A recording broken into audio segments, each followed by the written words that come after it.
1300 hours Pakistan Standard Time. Assalamu alaikum. This is Radio Pakistan, the news read by Muhammad Zubair Khan. First, the headlines. Prime Minister has arrived in Jacobabad for a day-long visit to Balochistan.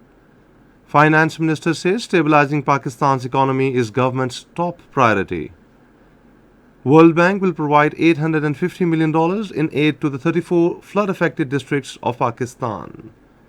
In Indian illegally occupied Jammu and Kashmir, protest demonstrations and candlelight marches were held in the valley against the deteriorating law and order situation. And now the news in detail. Prime Minister Shehbaz Sharif has arrived in Jacobabad for a day-long visit to Balochistan. The Prime Minister during his visit to Sohbatpur district will be briefed about the ongoing relief and rehabilitation efforts in the flood-affected areas. The Prime Minister will visit the residence of Chief of Balochistan National Party Mangal, Nawab Akhtar Mangal, in Vad Khuzdar to condole the death of his uncle. Finance Minister Ishaq Dar has said that stabilizing Pakistan's economy is government's top priority. During a virtual meeting with prominent Pakistani-American IT tech entrepreneurs, he said the government has taken tough decisions to put Pakistan on the path of economic recovery. He pointed out that catastrophic floods had compounded the difficulty, but the government is confident that through prudent policies, the challenges to Pakistan's economy will be overcome. The Finance Minister appreciated the interest of Pakistani-American tech entrepreneurs in strengthening Pakistan's IT sector. He emphasized that this sector had immense potential for growth and could play a significant role in strengthening Pakistan's economy. The Finance Minister assured the participants of government's complete support in their efforts to enable Pakistan achieve exponential growth in its IT exports in the coming years.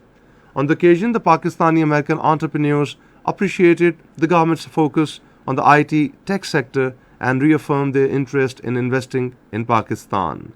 They also made a number of suggestions and proposals to further promote IT sector's growth, especially exports from Pakistan. The Finance Minister assured them that their suggestions will be carefully examined for proper follow-up and urged them to remain engaged with the government to ensure robust growth in Pakistan's IT sector. The World Bank will provide $850 million in aid to the 34 flood-affected districts of Pakistan, including Dera Ghazi Khan and Rajanpur. A delegation of UNO met Commissioner DG Khan Liaquat Ali Chattha in Multan today and discussed the required assistance. Divisional Commissioner DG Khan told the delegation that all flood-affected people of DG Khan and Rajapur districts have shifted back to their home sites. He said that the flood victims deprived of their homes are staying in tents. Tanveer Ahmed Khan, the representative of the United Nations in Pakistan, said that the UNO wants to work with local administration. In Indian illegally occupied Jammu and Kashmir, protest demonstrations and candlelight marches were held in the valley against the deteriorating law and order situation in the territory. One demonstration was held in main town Shupaiyan, which saw participation of hundreds of general public of the district. Protest demonstrations and candlelight marches were held in Kupwara and Bandipora districts in North Kashmir and Shupaiyan district in the south against the new spate of killings, including that of a Kashmiri Pandit, Puran Krishan Bhatt. General public who participated in the long candlelight march across the town shouted slogans against the innocent civilian killings in the territory. In Ukraine, at least 3 explosions have been heard in the capital Kyiv after air raids sirens went off. Residential buildings in the central Shevchenkivsky area had been damaged.